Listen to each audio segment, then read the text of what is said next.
morning, everyone.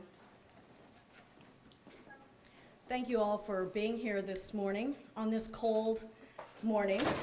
We're talking about this today because it has gotten colder sooner than most of us expected. I want to introduce Irene Augustin. Many of you know Irene. Irene heads up our Human Services department, and she'll be available also this morning. So we are here to talk about what we're doing this winter to serve and protect the people of the city who are experiencing homelessness. First of all, it's important to understand that as a city, through our Department of Human Services and our many partners, we have come a long way in the last few years in terms of coordinating and investing more and more funds than ever before. Specifically, over the last few years, the city has grown to allocate more towards homeless and housing services and helping our vulnerable populations by far than any other governmental entity in our region. This year, our efforts were $17.2 million towards in local and primarily federal funds. So that's one reason that I'm proud and encouraged by the cold weather shelter and outreach plan that we have put together for this season. The plans means many different things to different people experiencing homelessness.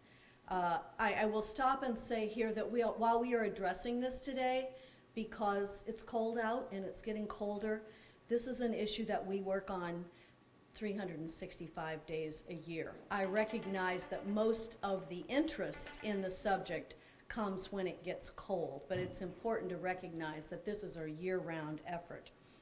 It's night shelters and day shelters with case management. It's warm meals. It's safe and welcoming place to take a shower and sleep, and potentially life-saving resources like warming buses and transportation. So beginning on December the 1st, we will offer continuous access to shelter through the end of February. That's 91 days of shelters open and available to those who need without any temperature restrictions. On any given night, we are providing 799 and 932 emergency beds, between 799 and 932 emergency beds, which is above and beyond the 371 transitional beds which are supported year-round. But we also know that it gets cold before December the 1st. Just like tonight, on my phone, as many of you probably did, you got a freeze advisory for this evening. So that is why tonight, October 30th, we'll have shelters activated and available because the temperature is forecast to hit 32 degrees. This same temperature threshold, 32 degrees, will be our guide for opening shelters for the rest of this month, all of November. So one more day in October, all of November, and then also in the month of March. It's important to mention this because the city's previous temperature guide had been 20 degrees without precipitation and 25 degrees with precipitation. So now we're going to just a flat 32 degrees. So we've raised the bar for when the shelters are open so that we can provide help for more people, for more women, more children, and for those who are in need. Additionally, I want to point out that, again, the warming buses will be available for those who need to get to shelter. At the intersection of 13th and Chestnut, which is just one block from here, it will take people to shelters. It will be, the warming buses will be available from 5:30 to 7:30 p.m., and that's when the shelters will be activated. We also intend to make Metro passes available for free to those who might need help with transportation getting to and from shelter. And this new year, DHS, Department of Human Services, earmarked $500,000 in funds to fund an additional 186 overflow beds and to purchase supplies. This is significant because this is on top of the 930 emergency beds that we support year-round.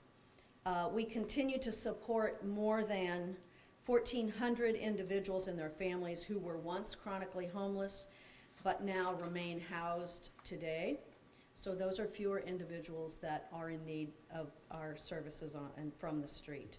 I do want to recognize again Irene Augustin, who's here today with us. She's the director of the city's Department of Human Services, as I said earlier, and she and her team and the continuum of care representatives from the service agencies work on this year-round, literally year-round.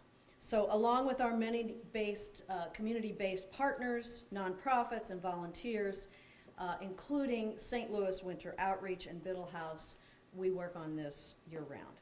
It's been a year-long planning process. We've come a long way in a short amount of time because we care about providing the services for the people who need it the most, for the people who are the most vulnerable in our city. It's important to support these populations all year long, as I've said a couple of times now, not just during the winter. So we ask people, please remember, if you see someone or you know of someone who needs help, who needs shelter, the number to call is still 211, and that is, we'll connect it to the city's continuum of care and other emergency services. We struggle to meet this need all year long, and our goal, of course, is the Housing First model. What we'd like to be able to do is get people into permanent housing so that they don't need to be on the street. Thanks, see y'all.